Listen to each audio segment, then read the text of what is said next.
These are dark times, there is no denying. But you can't fight this war on your own, Mr. Potter. We have infiltrated the Ministry. You have nothing to fear if you have nothing to hide. When Harry Potter and the Deathly Hallows Part 1 arrived in 2010, it did not simply continue a beloved franchise, it marked the beginning of the end.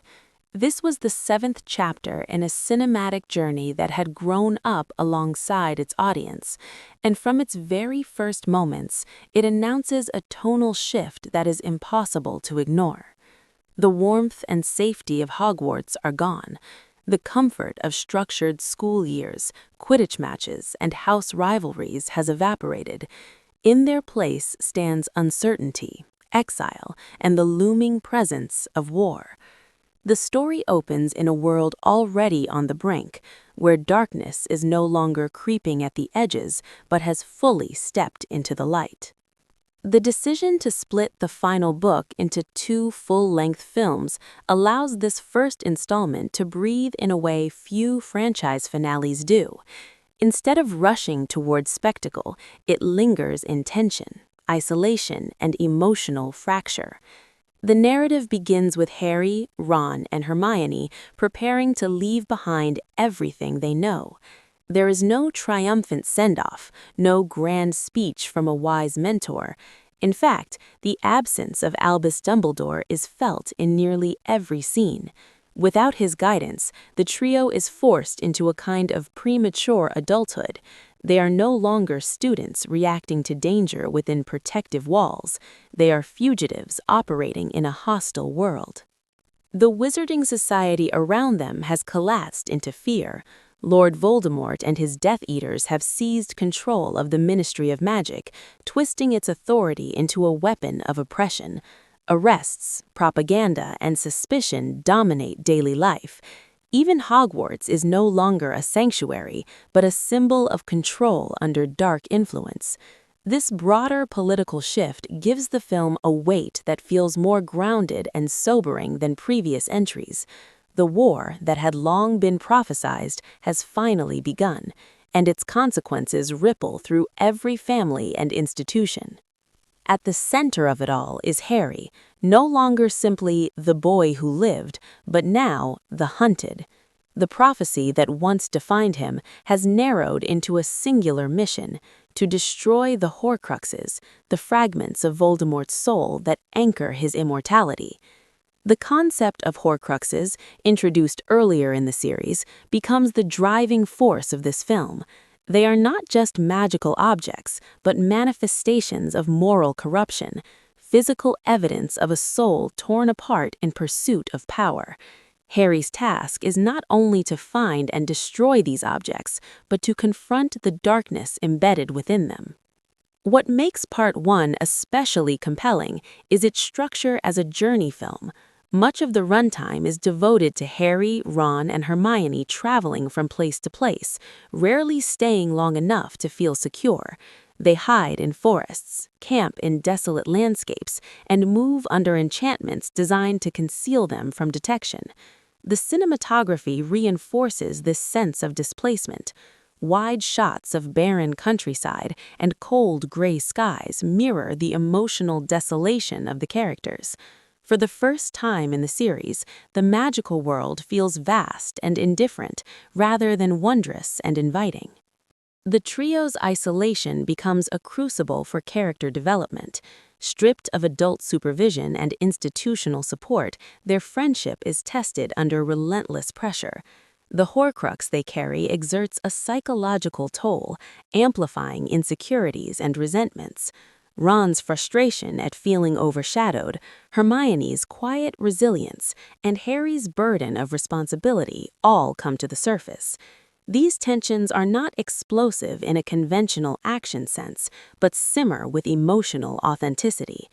The film dares to linger on silence, on glances exchanged across a tent, on arguments that reveal cracks in their unity.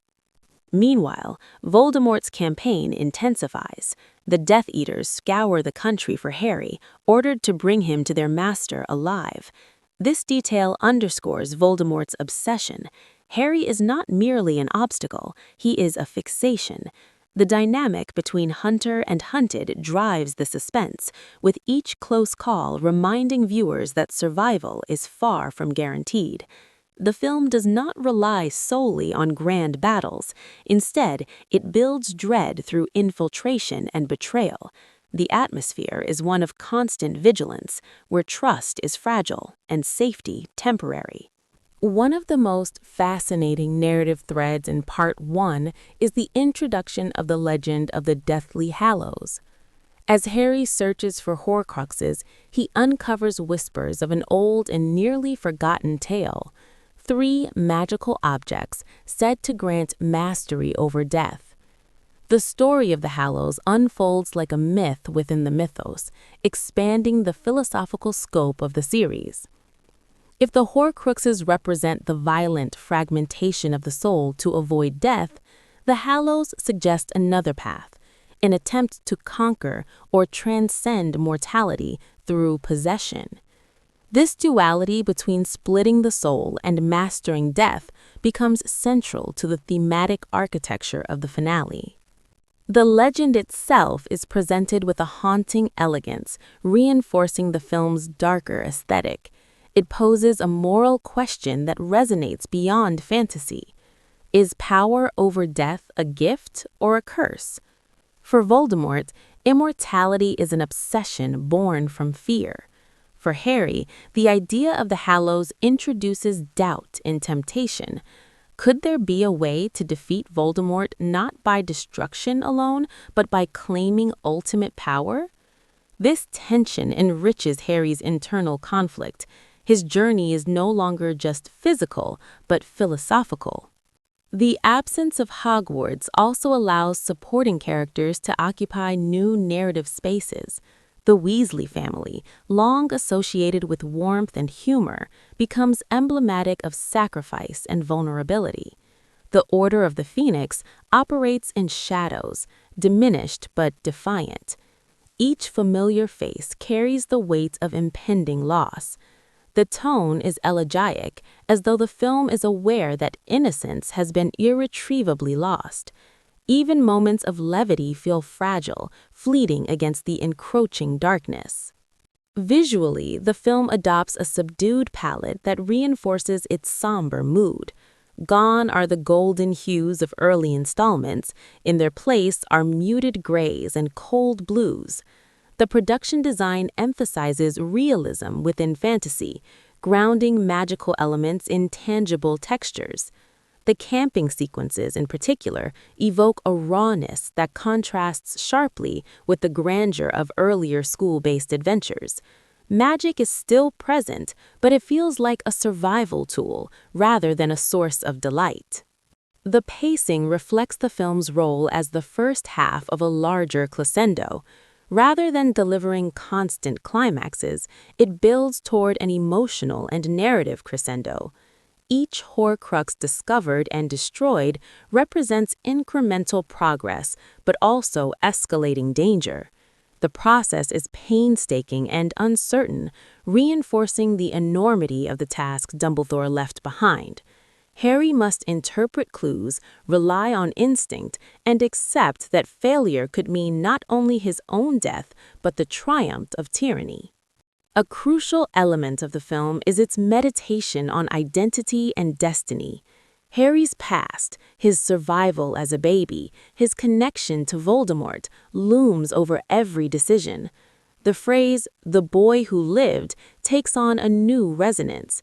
It is no longer a badge of fame, but a reminder of unfinished business. The film suggests that Harry's future was shaped long ago, on that fateful night when Voldemort's curse rebounded. Yet it also insists on the power of choice. Harry's willingness to pursue the Horcruxes, to endure isolation and fear, distinguishes him from the man he must defeat. The Ministry's fall to Voldemort's forces adds a political dimension rarely explored so explicitly in earlier films. Propaganda posters, bureaucratic interrogations, and systemic persecution create an atmosphere reminiscent of authoritarian regimes. The magical world becomes a mirror reflecting real-world anxieties about power and control. This shift grounds the fantasy in recognizable human behavior, making the stakes feel immediate and relevant. Emotionally, Part 1 thrives on restraint. There are explosive confrontations, but the most impactful moments are quiet ones. A dance in a tent to dispel despair, a painful argument born from jealousy, a shared determination to keep moving forward despite exhaustion. These scenes humanize the characters in ways spectacle alone could not. They remind viewers that heroism is often sustained through small acts of loyalty and perseverance. The film also deepens the mythic structure of the series. By juxtaposing Horcruxes and Hallows, it reframes the conflict as not merely good versus evil, but as competing responses to mortality. Voldemort mutilates his soul to escape death, fragmenting himself in the process. The Hallows legend suggests a more symbolic mastery over death, one that hinges on wisdom rather than domination. Harry stands at the intersection of these paths, tempted by power yet guided by empathy. As the narrative advances, the tension escalates toward a series of confrontations that test the trio's unity. Each setback feels more personal than the last. Betrayal, capture, and loss loom as real possibilities. The sense of safety that once defined the franchise has vanished entirely. Even the familiar musical motifs take on a more somber tone, underscoring the gravity of the journey. By the time the film approaches its closing moments, it becomes clear that Part 1 is less about resolution and more about preparation. It sets the stage for the ultimate battle, not by delivering it outright, but by positioning every character and theme in alignment for what is to come.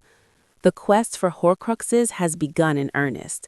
The legend of the Hallows has entered the narrative bloodstream. Voldemort's regime has tightened its grip, and Harry stands closer than ever to the destiny that has shadowed him since childhood. In many ways, this installment functions as the emotional bridge between adolescence and adulthood. The characters are forced to confront not only external enemies, but internal fears. Friendship is tested, loyalty reaffirmed, and innocence surrendered. The world they inhabit is harsher, more complex, and less forgiving than the one they entered as wide-eyed students years before. What ultimately defines Harry Potter and the Deathly Hallows Part 1 is its willingness to slow down and dwell in uncertainty. It trusts the audience to sit with discomfort, to feel the weight of exile and the strain of doubt. Rather than offering immediate catharsis, it builds anticipation through introspection and mythic expansion. The result is a film that feels both intimate and epic, grounded and fantastical. As Harry moves ever closer to the confrontation that awaits him, the film leaves viewers suspended between dread and hope. The war has begun in full, and the cost of victory will be high. Yet within the darkness, there remains a quiet resilience, a belief that friendship, courage, and choice can counter even the most obsessive quests for immortality. Part 1 does not conclude the story, but it transforms it, ensuring that when the final battle arrives, it will carry the full weight of everything lost and everything fought for since the day a young boy first stepped into a world of magic and discovered who he was meant to be.